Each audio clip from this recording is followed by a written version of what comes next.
Hey, welcome to our next conversation iteration on the IPCP running next February 27. We've got Jay in here who's currently running and delivering and facilitating the program. So what we're interested in is, are you convincible as a coach? Is your client convinced by you? Are they skeptical? Are you skeptical as a coach, Jay? In our experience, and particularly we delivered this last night, in our experience, in my direct experience, coaches are overly optimistic. They're overly trustful of the client.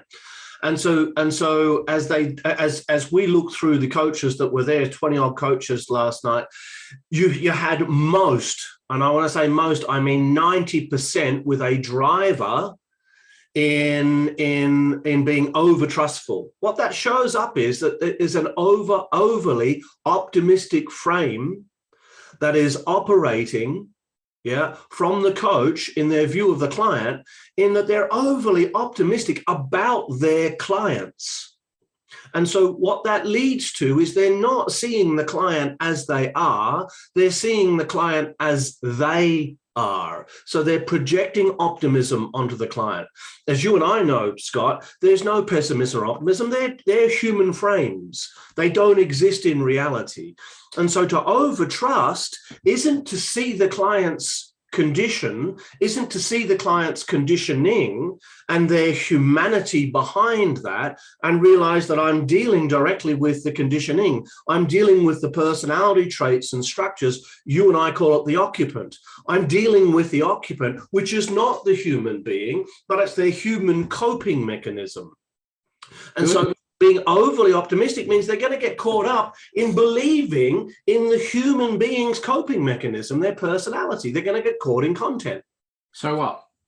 So when they get caught in content, they can't see the context, the process, and the structure of what's running. They can't help the client developmentally.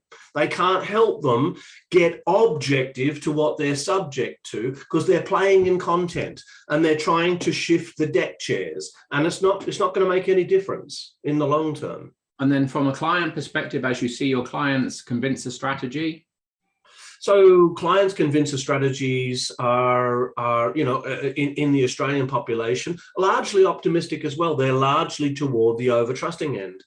The under-trusting people, the people that are skeptical about life and reality, don't tend to come into coaching terribly much. They're the ones who tend to avoid. They're the ones who actually need coaching because they need to get past their ability to over-skepticize reality and overview it as being against them. You had an example last night in Masterprac, where you've got a client in there who's over concerned and over worried that people are out to get them. And it's a belief that's been running their whole lives.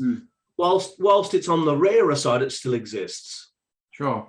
And so what if a coach isn't across this dynamic in the coaching relationship? Then they're going to project it upon their client. They're going to project their own optimism upon the client, and they're going to get caught up in content. They're not going to be able to, they might as well be performance coaching because they're not developmental coaching at that point. To coach developmentally to someone's vertical growth and development, to accelerate that process requires that you get past the content into the context, the process, and the structure, into the way in which they think, not what they think. Good. So if you have that in your toolkit and you have that integrated as a coach, well done and congratulations. If you don't, you know when the next course starts. Maybe we'll see you then.